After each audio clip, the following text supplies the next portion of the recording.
And welcome back to the Sports Wrap right here on TV 38 WRWR each and every Saturday morning from 9 to 10 a.m. on your Middle Georgia sports leader, Patriot Sports, WRWR TV 38. Guys, we've got a great show lined up for you today. I'm going to sit down with Brandon Evans and Craig Lawson. We're going to talk a little Super Bowl. I'll give our Super Bowl picks, San Francisco versus the Baltimore Ravens. Talk a little bit about the controversy that's going on with Ray Lewis a little bit as well. We'll also talk about the Falcons, Atlanta Falcons possibly going or entertaining the city of Los Angeles, maybe leaving, going to L.A. Arthur Blank is kind of playing his cards, so to speak, on that Atlanta Falcons team right now. We'll also talk about Braves baseball. Our Atlanta Braves pull off a big trade. We touched on it a little bit last week. They go out, make a big trade over the past week. We'll talk about that. Also, we'll talk about Mercer Bears or local Middle Georgia college basketball, as well as Mercer Bears baseball coach, Coach Craig Gibson. He'll be joining us as well. But first, I had an opportunity. We're going to get out in the community, so to speak, here on the Sports Wrap. We had an opportunity for the Museum of Aviation at Robins Air Force Base. They were doing a big event at Alexander II Elementary School through their STEM program. I got a chance to catch up with Ms. Calla Busby, who is the NASA grant manager, and over that program, I had an opportunity to speak with her at the event. She's got a lot of choice words and some big events coming up. Here's what she had to say. Your Middle Georgia sports leader. And guys, we were here live at Alexander II Elementary School here in Macon, Georgia, Alexander II Magnet School. And we're here joining me right now, Ms. Calla Busby, NASA grant writer for the Museum of Aviation in one of Robins, Georgia, on Robins Air Force Base. Ms. Busby, how are you doing today? I'm doing great. Thank you, Leland. All right. I wanted to, first and foremost, you guys, this is great to see what you guys are doing here with the kids. It is science-based, it's math-based, and also a little bit of sports-based. We got some things going on. Exactly. We do have a Science STEM Lab program that's coming up on March 16th, and I'd like the public to be introduced to that particular segment concerning space aviation, aeronautics, and also sports. Well, give the people a little bit of insight in what you guys are doing here tonight, because we see some of the faces here on the screen. We see kids jumping. We see kids obviously doing rockets and science. Give us a little insight of what you're doing here at Alexander II here in Macon, Georgia. Here at Alexander II, this is Math and Science Night, and we are highlighting some of our demonstrations that we do for NASA. As a NASA grant manager, one of my jobs is actually to go out into the elementary and also middle grade sites, and we teach in the area of rocketry, flight simulation, forces in motion, and also we teach STEM disciplines, meaning science, technology, engineering, and mathematics. All right, I understand you guys have a big event coming up March 16th at the Museum of Aviation at Robins Air Force Base. Give us a little insight on that. Yes, at the Museum of Aviation, we do have STEM labs that are coming up.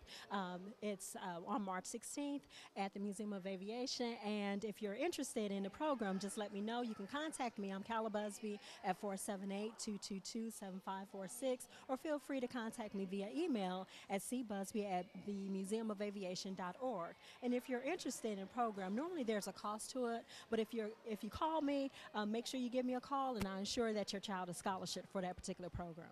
And also, just a little insight. I think you guys mentioned that y'all are calling this March Madness out at the Museum of Aviation. Give us a little reason why you're calling it March Madness. Well, I want to highlight, Leland, not only the space aviation and also aeronautics, but I also want to highlight the fact that we're going to be measuring sports contents. I know March Madness is all about basketball, and so I want to tie that piece in with sports and also with space aviation. So I just thought it would be a cool way of doing that. We were measuring the moon, from here to the moon and around again, and in any stadium that's out there. It's a wonderful way of measuring tangents for children, so I thought this would be a really great way of doing that. We also have other STEM labs that are coming up, and that's dealing with renewable energies and also space exploration. So if you're interested in any one of those labs, then give me a call. Again, 478-222-7546. All right, there it is, a sports wrap in the community right here at Alexander II Elementary School here in Macon, Georgia. Calla Busby, NASA grant writer at the Museum of Aviation. You guys, again, get involved, be a part. March 16th at the Museum of Aviation, Robins Air Force Base. You guys check that out and give her a call as well for a little bit more information about their STEM programs. All right, we want to make sure you guys get an opportunity to go out and check out that event. They're going to be having their March Madness, so to speak, with the Museum of Aviation out at Robins Air Force Base and NASA, and Miss Busby and those guys. They are going to do some big things, having it sports-related, technology, mechanical, electronics. That's a great program that they're doing with the local school systems, and you guys should really be a part of that and be involved. We want you also to be a big part of this show and get involved in the show by going to giving us a call, 345-1500. That's 345-1500. Or you can follow me on Twitter at SportsRapTV38. That's at SportsRapTV38. All right. Had a lot of action going on in high school basketball over this past week. Some region placement going on, some positioning, some jockeying going on. Peach County loses this past week. They lose to Northside of Warner Robins, the men's team, 58-85. Northside has kind of been on the road. They started the season off early, losing to Rutland High School, but they were short a few players that were playing football. Those players are now on the team. Has the Northside Eagles rolling right now in basketball action. Also, Westside at Perry. Westside defeats Perry.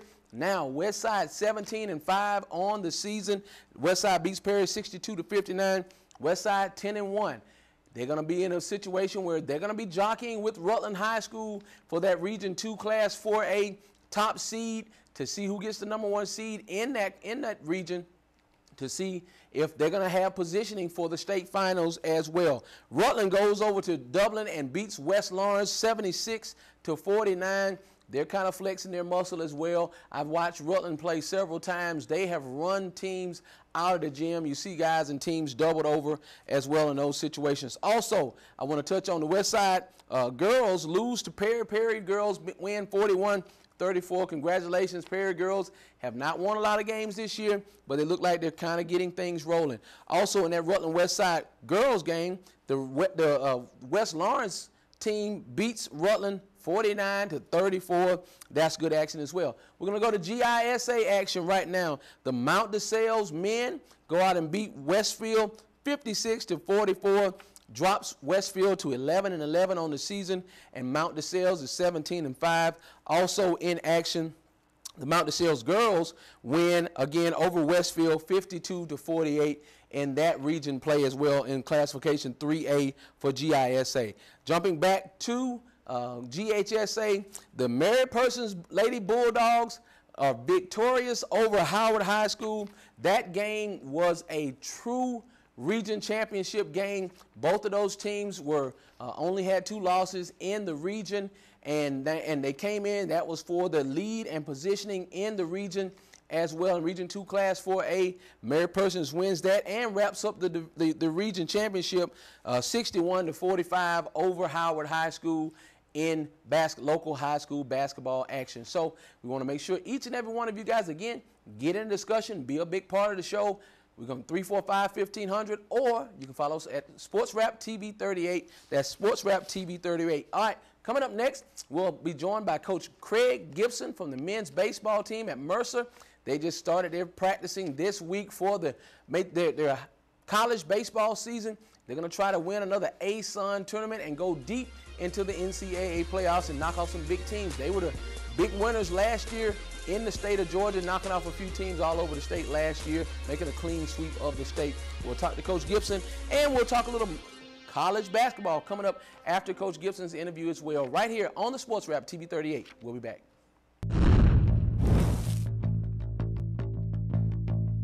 And welcome back to the Sports Wrap right here on TV 38 WRWR on your Middle Georgia sports leader, TV 38 WRWR with Patriot Sports. We want to make sure you guys get into discussion by giving us a call, 345-1500, or follow us on Twitter at SportsRapTV38. That's at SportsRapTV38. All right, we talked a little high school basketball a little earlier. Now we're going to get into some college baseball and college basketball. I had an opportunity earlier this week at their first baseball practice, official baseball practice of the season, with Coach Craig Gibson, the men's baseball coach at Mercer University, who they guys are trying to defend their ASUN championships and play some great baseball and go deep into the playoffs like they've done over the past few years. Here's what Coach Gibson had to say. Joining me right now, Coach Craig Gibson, Gibby is what we call him. here at the beautiful Claude Smith Field at Mercer University. Coach Gibson, men's baseball coach here at Mercer University. Coach, how you doing today? I'm doing great, man. Thank you for being here. Oh, man, thank you for having me. I'll tell you right now, obviously, here tonight, the reason I'm here tonight, you guys had your first team practice here of the spring. It's kind of called it spring, winter, or whatever, but getting ready for this season to kick off. You guys win an ASUN championship in 2010, trying to get the ball rolling again for this season. Give us a little insight on this year's Mercer Bears baseball team. We expect to have a great team, Leland, I'll be honest with you. We have some maturity on the diamond this year. We returned most of our starting lineup, 2 of our top pitchers, most of our bullpen. So today was our first team practice. We inter-squatted over the weekend, Friday, Saturday, Sunday. So we had, really a lot of energy. The kids got after it. They were excited about being here, and we got some things put in today. Well, obviously, pitching staff, you've got Coach Shale, who has been really getting things going. He's done a great job. Brent has done a great job for you guys over here over the past few years. Give us a little insight on this pitching staff that you guys have kind of put together here, which is, it looks like you got some great players. We do, and Brent's done a great job with these guys, man. I think we've led our league in the lowest ERA the last couple of years, but he has some maturity on the staff. We're deep in the bullpen. He's done a really good job molding those guys for the kind of pieces that we like, kids that are skilled and can throw multiple pitches for strikes in the strike zone. Walks are really down, and the ability to make a big pitch when we need it. But he's done a great job with those guys. You've been able to manufacture a lot of runs as well. And obviously that comes from a lot of good coaching. You guys, you put them in good positions, and these players in good positions to make things happen and to put runs on the board. Is that the kind of baseball you guys come out here and play some good aggressive baseball? Well, we do. We want to be in position to win. I think that's important. I think as a coach, if you can put your guys in position to win, man, you have a chance every night. Whether we're going to get a hit, make a play, throw a pitch, sometimes it doesn't work for you. But my goal is to try to get us in position to win. And we have manufactured some runs. I'm sort of a traditional guy. We like to hit the ball out of the park. I do like the 3-run homer, but I want to get more of a well-rounded, athletic type of team that can steal a base, tag up, go from first to third, those kind of things. Well, you guys have actually taken an opportunity, and I want to say y'all kind of ran the state of Georgia last year, so to speak. You beat Georgia Tech twice, if I'm not mistaken. You beat Georgia, had an opportunity to play some great talent teams. Over the years, this team at Mercer has been able to knock off the likes of Florida. I think in one year they were #1 in the nation. South Carolina, play people like that. Give us a little insight of why you play those kind of teams to give your players that experience. Well, we're located in the Southeast where everybody's got a great club. I mean, we're in the SEC, ACC country. And I think, to be the best, you got to play the best. And last year, like you said, we beat the SEC champs. We beat Mississippi State. We beat the ACC champs. We beat Georgia Tech. But we think we've got a great club here, and our kids are recruited in the SEC and ACC. And college baseball is a sport where there's so much parity, and on any night we can win. And it's hard to beat Alabama in football, but I think we can beat them in baseball. But we've had good coaches here. We've made some good decisions, and guys have developed and gotten better for us. You've went out and grabbed some talent from the local area as well. Give us a little insight on some of the players that you've reached out and grabbed from the local area here in Middle Georgia. We've got a great junior, Kelsey Butts from Central Macon. He came to us from South Georgia College. Phenomenal baseball player, great tools guy, can really run, defend. He has gotten so much better since he's been here. Junior from Wilcox County, Nate Morehouse. He was a football guy, played on the state championship football teams. He has gotten so much better for us. Anytime there's a guy, Leland, within this probably 50, 60, 75-mile area radius, man, we try to get those guys if it fits our puzzle that we're looking for. Well, Coach, any of these young men that want to get an opportunity to probably maybe contact you, give them a little bit of information, phone number, email address, something like that. Shoot, 478-301-2396. Email us at gibson_c@mercer.edu, and we can go off campus March 1st recruiting again for our 13 and 14 needs, and we're always looking for talented players. Brent and I were in Warner Robins this past week at a Optimus Club talking up our program. We're going to do a coaching clinic in Warner Robins Saturday for the Little League program. So we're always looking for players, great students who are great ambassadors for our university. Last thing before I let you go, I want to also talk about your baseball camps that you have during the summer. It's a little bit premature, but I know it's during the summer. Give them a little bit of insight of that as well. Yeah, we've had great camps. We have 3 weeks in June. We go from ages 5 through 13. Our camps run from 8 a.m. to 4 p.m. It's an all-day adventure. It's more than baseball. I mean, we get to swim a little bit.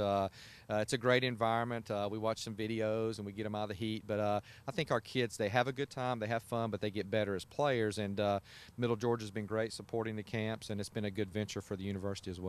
First game of the season, when is that? So everybody can pack these stands here at Claude Smith Field. We got 3 easy ones to start off with. We got Ohio State, St. John's, and Notre Dame. But we're going to be in Sarasota now for the 15th, 16th, and 17th of February.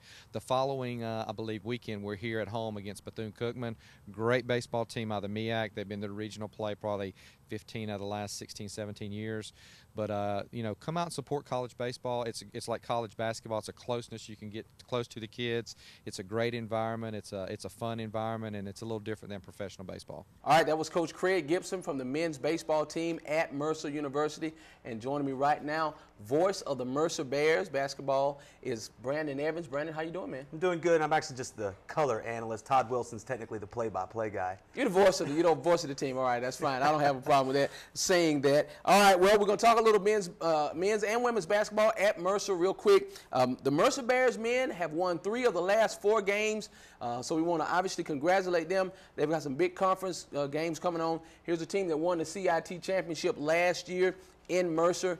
Coach Bob Hoffman trying to get his guys rolling and get things going. So we want to definitely make sure we keep it going, and we want you guys to get out to the stadium and fill the auditorium over there at the University Center to obviously cheer them on the victory. But the big news right now for the Mercer women right now is they've won 7 in a row. They're on a 7-game win streak, 13-7 on the season. Exciting times for Coach Gardner. Yeah, and they started the season pretty well as well. I think they won their first 4 games of the season. Then they kind of had a little bit of a lull, kind of win-loss. Then they lost, I think, 4 in a row. But since that 4-game losing streak, as you said, 7 straight wins. So they're really just kind of firing on all cylinders right now and getting hot pretty much at the right time of year, because the conference tournament, you know, a little bit about a month away. So hopefully they're not expending all their energy and all their momentum right now. But 7 wins in a row, hard to argue with that. Well, standout player on that team, KG, she has had an awesome season from Rutland High School, standing out there for Coach Gardner. So we want to congratulate KG for what she's doing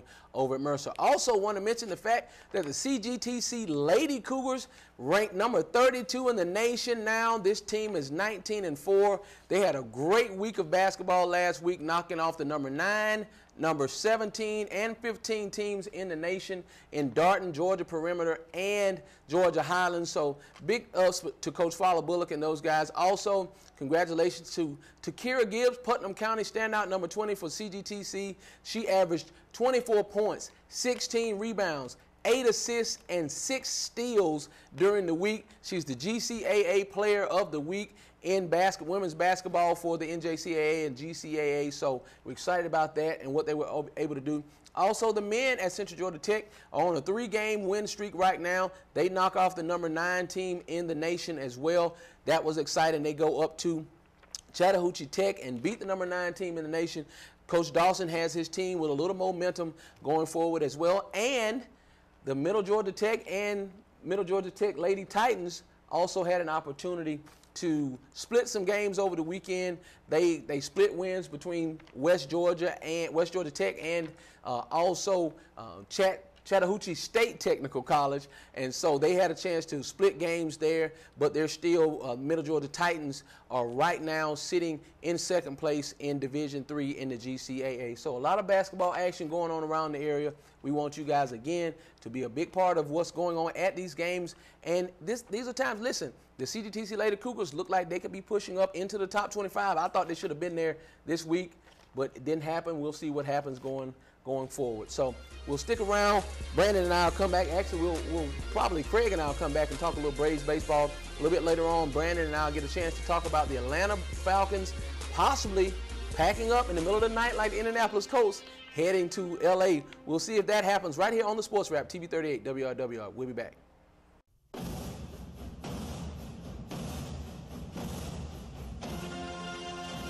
And welcome back to the Sports Wrap, TV 38 WRWR, your Middle Georgia sports leader. And joining me right now, my main man, Craig Lawson, is going to join me. We're going to talk a little bit about some Braves baseball. We want to thank, obviously, last segment, Coach Craig Gibson from the Mercer Bears for joining us as well, talking a little baseball in that segment. But our Atlanta Braves pull off a huge trade this past Thursday, and, well, 2 Thursdays ago, actually, and we had an opportunity. We didn't have an opportunity to really evaluate and dig into that trade last week. We touched on it real quick, but We get a good opportunity now. They had an official press conference earlier this week where they had actually B.J. Upton, Hank Aaron, and Justin Upton were all involved in this big trade. First things first, let's give you a timeline. The Atlanta Braves third baseman Chipper Jones retires. Braves, at that time, they also were courting Michael Bourne, who was a free agent at the end of the season. Bourne goes out and signs with a new team and turns around, and Atlanta Braves decided that they were going to move on. They weren't going to pursue Bourne, who's 30, would have been 31 this year. They decided to go ahead and sign for $75 million, 28-year-old B.J. Upton from the Tampa Bay Rays. Now, my question for you, Craig, is this. How did you feel about the $75 million deal for 5 seasons for B.J. Upton, which is about, what, $13.5 to $15 million a year annually for a guy who's kind of been inconsistent. He's very inconsistent. He's up and down. I like B.J. Upton's speed, so he's a guy that you can put at the top of your lineup. And I don't know if you lead him off or not because you're going to have to decide between Simmons or Upton in that spot. But I like Upton's speed, but like you said, he's inconsistent. Yeah, he'll have a good year, he'll have a bad year. He's a guy who can steal 30 bases, and he actually can hit for power, too. He can hit you 20 home runs as well. I like Upton. You know, he played most of his career in the American League, so he's going to come to the National League now. And, you know, hopefully he'll be able to kind of get a jump start on the hitting here. And, yeah, I like having Upton on the team. We had to get somebody to replace Michael Bourne because he wasn't going to come back. So I like the signing overall, and let's just hope he you know, earns his contract. Yeah, well, I think he will, and especially being in the city. I think Tampa was a little bit slow for this guy, and then you turn around and he also obviously has his brother in the fold now. But sticking with the timeline, you turn around and the Atlanta Braves looks like they're refacing this team completely right now. You go out and a mainstay for our Atlanta Braves, who we could have easily said over the last 2 or 3 seasons was the team MVP in Martin Prado. Trade Martin Prado and young pitching phenom Randall Delgado, plus a couple of other minor league players in a 7-player trade to the Arizona Diamondbacks. They get Justin Upton, Chris Johnson, and who's able to move in and possibly compete for that third base position as well. For the Chippers, leaving a void at this, I thought was a great move. 25-year-old player who's still on the contract for the next couple years in Justin Upton, putting him with his brother, giving him the opportunity to compete. And I think we're going to see something now in Atlanta, Craig, that we haven't seen in quite some time. Over the years, I've gone to Braves games, and guys, I'm telling you right now, it's pathetic the way, as well as our Braves have played over the last few years, to see 12 to 15,000 people on a Saturday at a Braves game or Sunday at a Braves game. And you got 15,000 empty seats.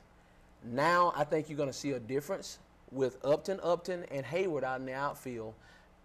And I'll give you my reasoning why. What do you think? Well, you know, I think that's really just the nature of baseball. You know, they're baseball crazy up north. They got a lot of population. Braves fans are spread out. You know, outside of Florida, Braves are pretty much the only team in the South. So you got fans in Alabama, Mississippi, Tennessee. It's hard for those people to get to games. But and I agree with you. I mean, we basically have 3 center fielders in the outfield now. So there shouldn't be any fly balls dropping much, you know, in the grass. But I like the signing of Upton, Justin Upton, pardon me.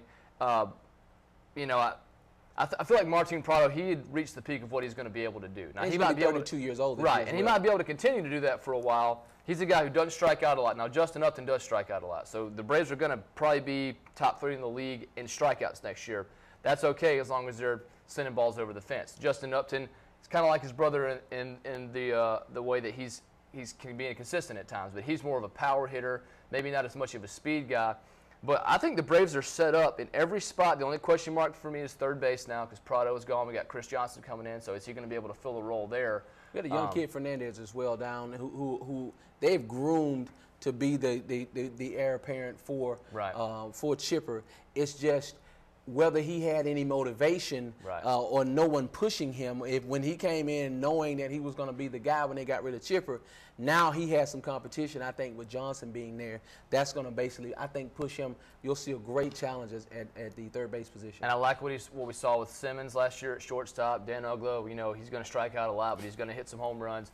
Freddie Freeman's a good young player. I mean, it just depends on how these guys are going to play together. Are they going to emerge? Are they going to have that one guy that's going to step up, lead the team, be the all-star? Because, you know, Chipper's gone now, so Brian McCann, is probably the team leader, Tim Hudson. And he'll probably be gone after this season because Could be. McCann's knees, guys, listen, his vision and his knees are Right. going bad. He's 31 years old right now. He's about to be 32 years old, but in catcher's years, that's about 40. Right. Because you're getting down on those knees and it really causes some issues. We saw McCann's numbers drop off last season drastically because of injury, and I think us losing Ross as well is going to be an issue. But again, Braves have a great farm system, and it's been able to obviously build it up. Here's the prospect I'm loving right now.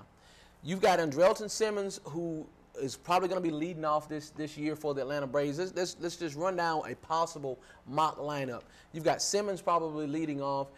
Probably somewhere in the area. Justin Upton, I think, is going to be hitting second. You think? I think he could possibly be hitting second. And you have BJ hitting third, having Hayward hitting fourth, Freeman hitting fifth, or Freeman hitting fourth, and McCann batting sixth, because I think you're going to move him down the lineup. Yeah. And then you can go around, obviously, the other positions. Ugla may be hitting seventh or somewhere in the area. I think when the Braves moved Ugla down in the lineup last year, when they moved him down, he began to actually hit the ball better because he didn't have the pressure put on him that it was hitting in that third or fourth spot. So I think we'll see some of those things come to fruition, and I'm excited about this year's. Listen, the pitching staff I don't think has any issues this year. A lot of youth. Yeah, and a lot of youth. And plus, on the back end, you got Venters and Kimbrel. That's probably the best back end of a lineup that you got with a setup man and a closer. Kimbrel, maybe, I don't know if he should have won the Cy Young or not, but he was definitely in the consideration. I mean, he's great. So, and then with the bullpen, we traded Tommy Hanson, got another bullpen guy, and then we're just young right now. There's a lot of young pitching, and then you got Tim Hudson to kind of cap it all off.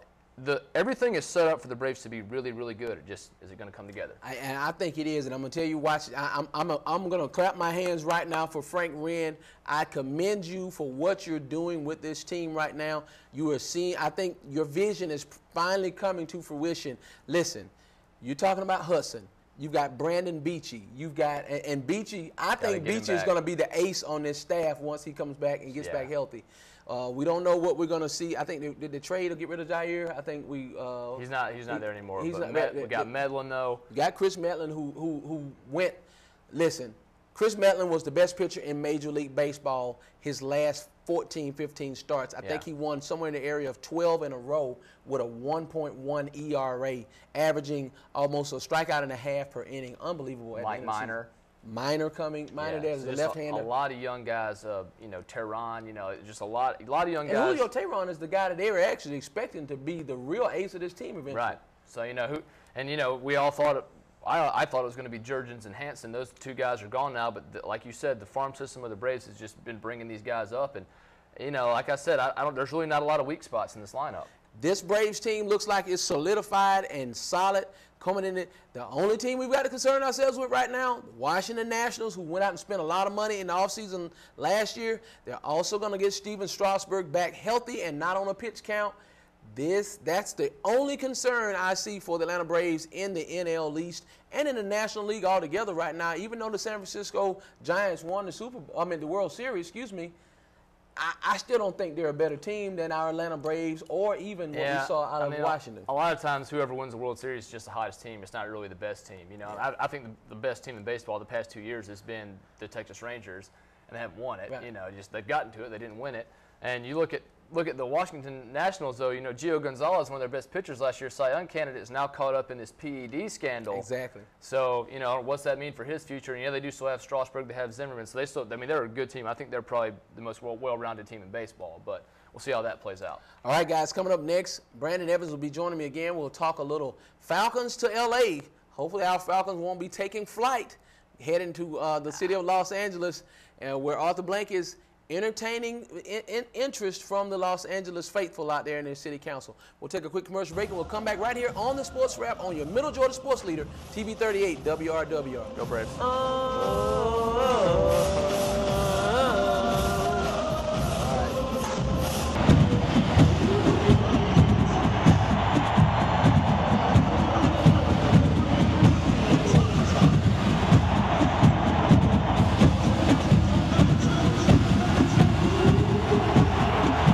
And welcome back to the Sports Wrap right here on TV 38 WRWR.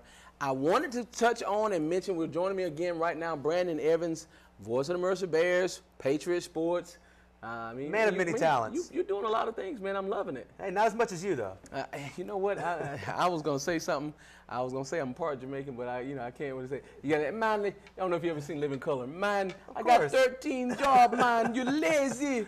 You only got that. You work. You got an hour off a day. Anyway. Yeah, Living Color. That's our generation. That is our generation. Living Color. When Jim Carrey didn't do movies. Exactly. When he was Fire Marshal Bill. Jamie Foxx. Yeah, he was Fire Marshal Bill. And exactly. all the Wayans brothers. Yeah, man, I know all about that. That's big time, man. I forgot all about that, man. All those guys on there. She was a fly girl. Oh man. Oh yeah. All right. Before J-Lo, it was just. It was just a fly girl, Jennifer Lopez, right? Yeah. All right, guys. Well, we worried about the Falcons taking flight and leaving.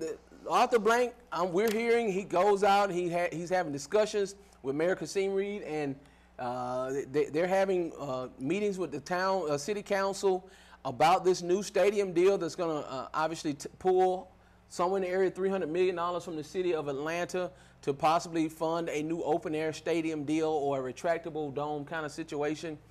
Well, Arthur Blank has kind of taken it a step further, Brandon, and he's taken and listening to offers from the #2 market in the nation in Los Angeles, where you've got roughly about 12 to 14 million people that live in this market.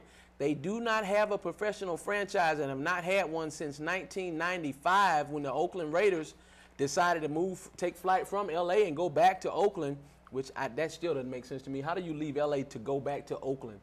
I mean, they built a bridge between San Francisco and Oakland because they wanted to keep the people in Oakland on the other side of the bridge. Anyway, I'll just leave that one alone. People from Oakland would be offended. I don't think any people from Oakland actually watch our show, though. Yeah, exactly. But I'm a diehard Raiders fan, so I can't. Okay. It's okay for me. But, the big thing for me is Arthur Blank is talking about, it looks like he's using his cards as far as an owner, a billionaire, multi-billionaire. What are you thinking on this deal where he's coming out and basically saying, okay, I'm going to listen to what you have to say about us moving to L.A.? Well, you knew it was a big deal when Kasim Reed, the mayor of Atlanta, as soon as this rumor comes out, he goes on all these Atlanta radio stations and starts vehemently denying it. So the fact that, if you figure it was an unsubstantiated rumors, the mayor wouldn't have gone on the radio and denied it. But the fact that he went right on the radio and started denying it makes me think it has some merit. And then you start looking at the business end of it.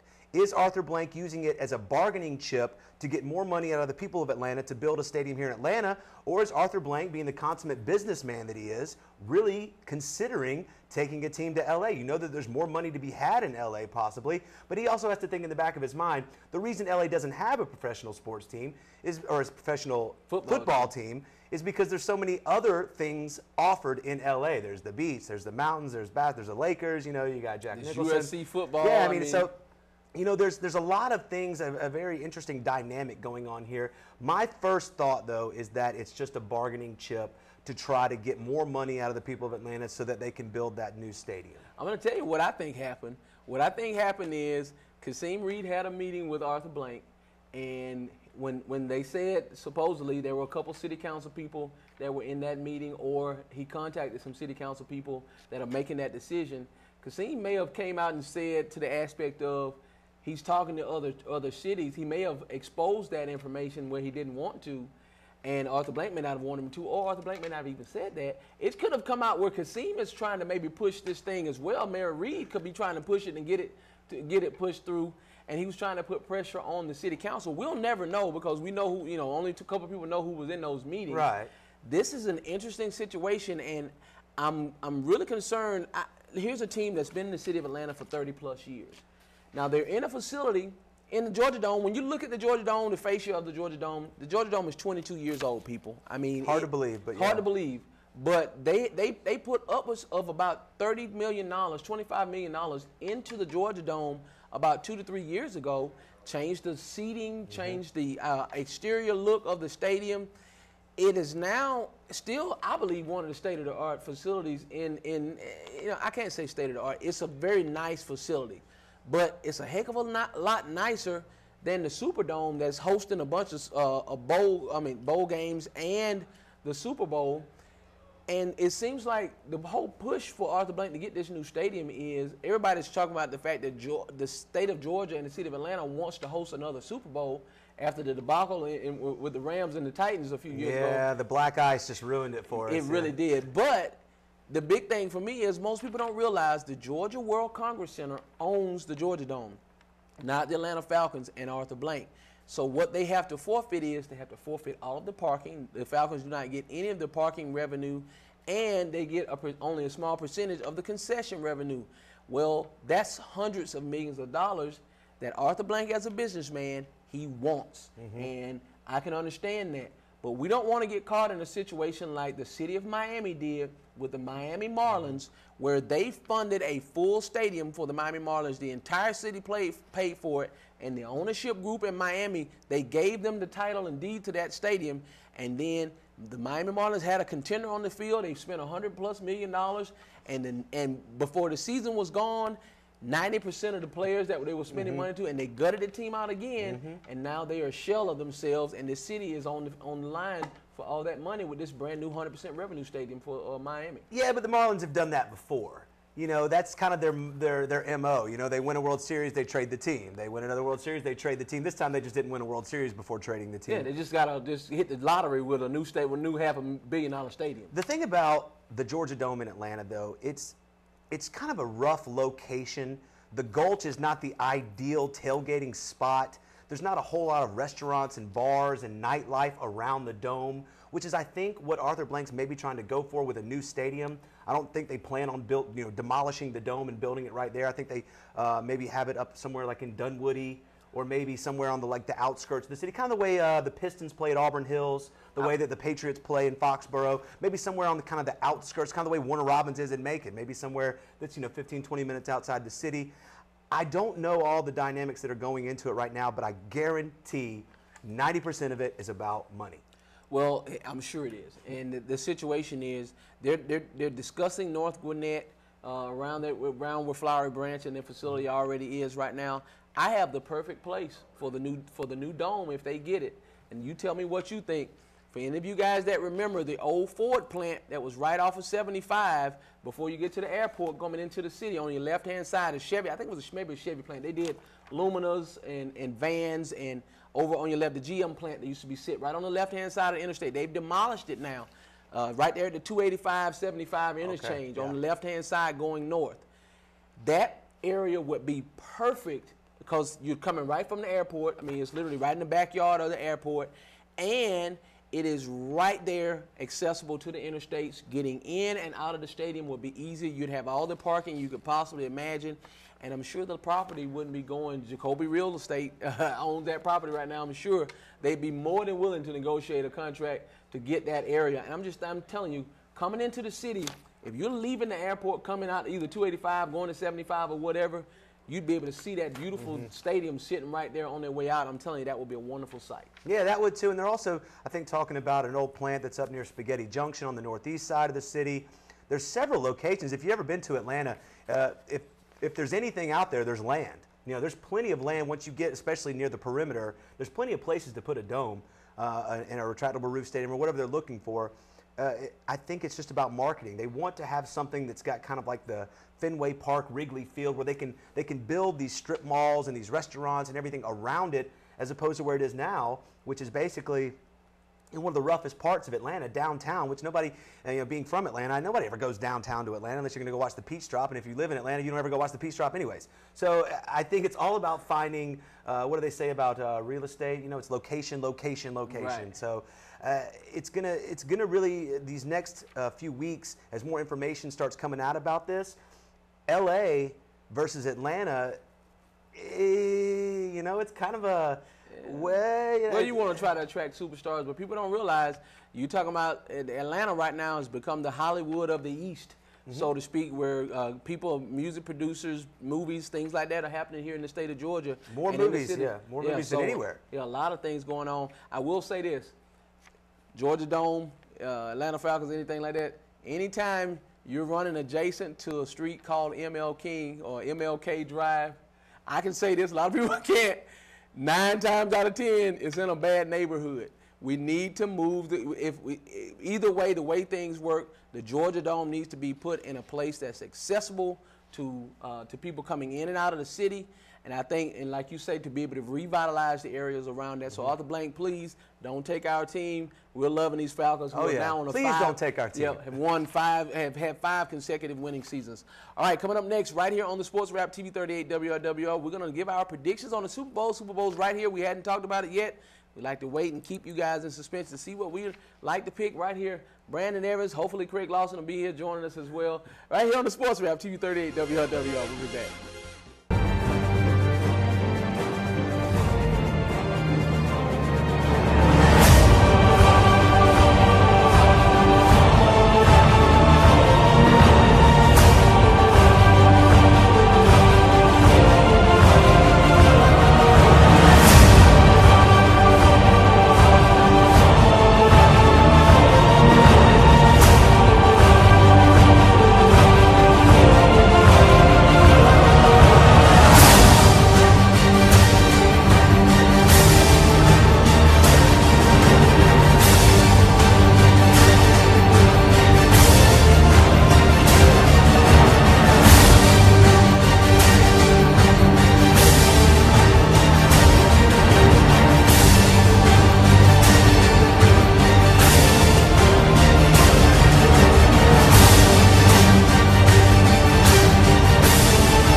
And welcome back to the Sports Wrap right here on TV 38 WRWR, your Middle Georgia sports leader. And joining us on the couch and in the nice little Ashley Furniture Studios right here in the studios of WRWR, Craig Lawson, Brandon Evans, voice of the Mercer Bears and the Patriot Sports. We want to make sure you guys also get into the discussion. We want your picks. Give us a call or hit us out on Twitter, Sports Wrap TV 38. That's Sports Wrap TV 38, or you can call us at 345-1500. All right, guys, Super Bowl's right here. We're excited about it. This is listen. I'm more excited. I'm as excited about this game as I have been about any Super Bowl. One because the New England Patriots are not in it. 2 is because New Orleans Saints are not in it or even competing for it or close to it.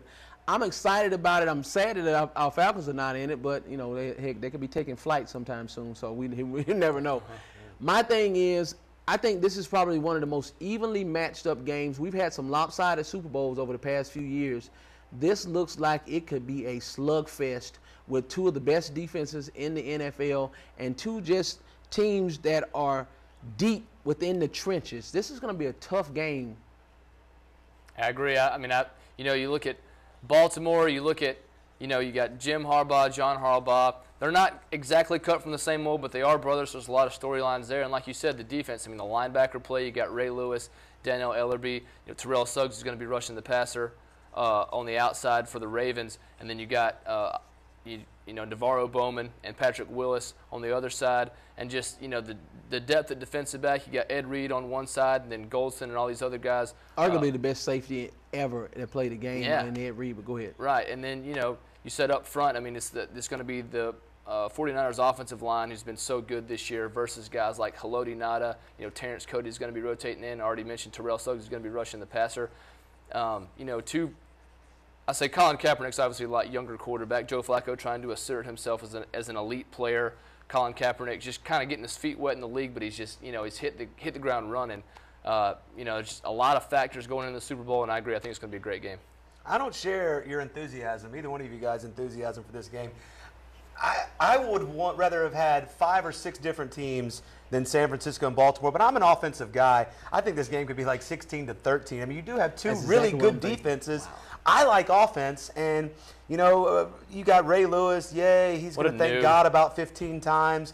You got Colin Kaepernick, who's just kind of emerged onto this scene. I don't know if I want him to succeed, because I feel like the guys that have paid their dues, people like Joe Flacco, maybe like Matt Ryan, should succeed before him. And it's a defensive game, and the coaching aspect of it, I think the Harbaugh versus Harbaugh, it's kind of very monopolistic. I don't share the enthusiasm of this game that you guys do. But hey, you know, I do tend to disagree with you guys. So you do, and you know, my enthusiasm is I love hard-hitting games. You got hard-hitting safeties like Pollard and guys like that. I'm telling you, I think it's going to lay the wood. I think this is going to be really a very exciting game when it comes to just the enthusiasm that you see out of both teams. I think there's going to be as much trash talking as I've seen in any game in the NFL, and that's where my juices really get to flowing, because I can remember, think about this.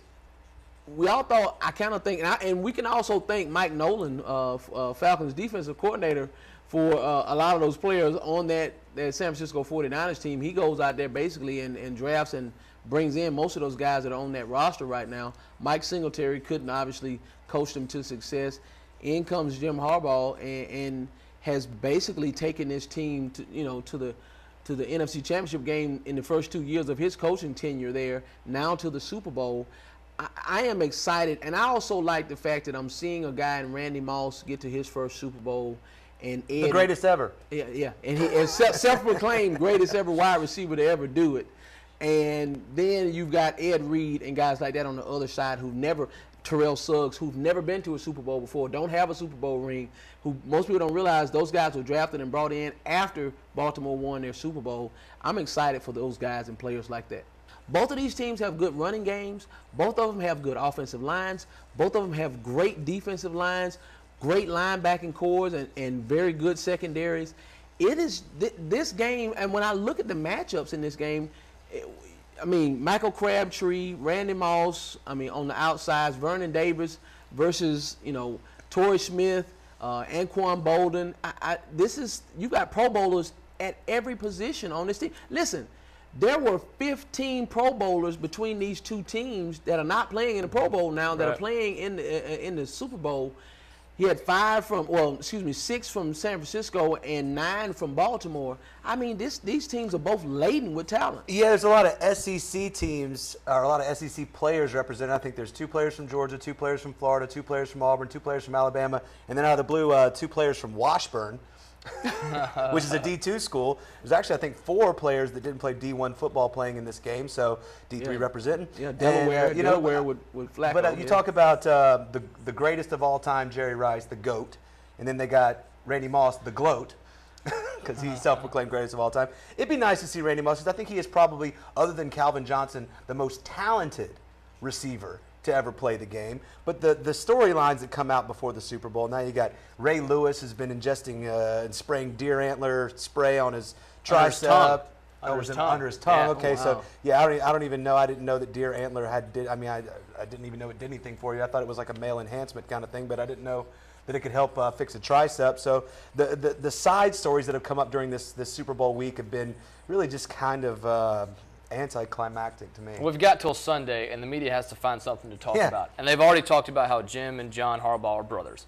That's been driven into the ground. Now, they'll revisit it, but they have to have stories. So they're going to continue they're going to blow everything out of proportion, make everything seem like a big deal. I mean, Bernard Pollard said we're not going to have football in 30 years, and Obama he's just said talking. that he wouldn't let his son play football. So if he had a son, right? And which is a very interesting thought as far as that is concerned.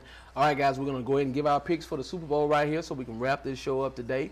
We're going to get excited. I'm excited about it. We've also got the Senior Bowl. We didn't even mention that. The Senior Bowl is obviously going on this weekend as well, so excited about that. First, Craig, and we'll go and let you get your picks in. All right, well, defenses to me, both really good, so I'm going to say push there. Quarterbacks, I like Flacco's ability to throw. I like Kaepernick's ability to throw and run as the X factor there.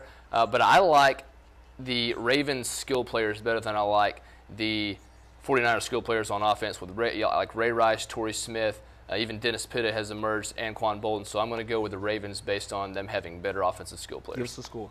I think it's going to be fairly low scoring. I think it'll be 21-17 Ravens. All right. Craig was the only one that got the both picks right last week, so I'm going to go against Craig because it was the only way I have a chance to catch him.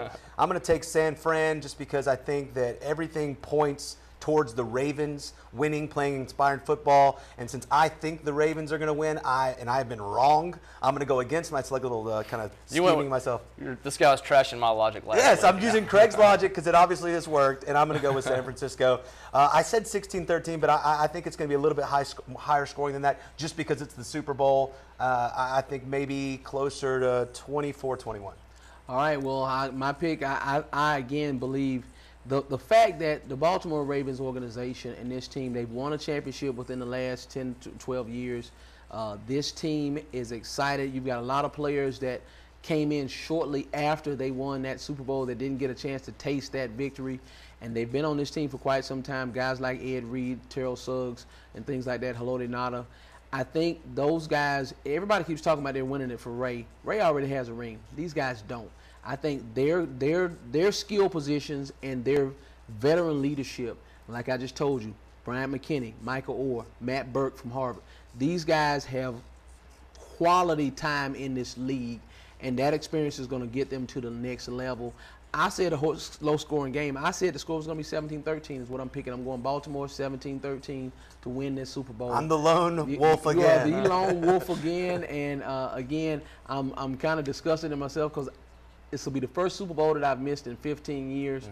I won't be able to go, but I'm going. I'm not for. It's for a good reason. I'm taking my daughter, obviously, to Louisville for a recruiting visit. So we're going to see her on some sports shows someday too. She's very talented. Daughter wins. Daughter trumps Super Bowl. Exactly. Always, every day. All right, guys. That's the Sports Wrap right here on TV 38 WRWR, your Middle Georgia sports leader, Patriot Sports. We hope you guys tune in with us each and every Saturday morning from 9 to 10 a.m. where we get you caught up on all your current local and national sports headlines. We'll see you guys next week right here in the Ashley Furniture Studios on the Sports Wrap TV 38. See you guys next week. We're out of here.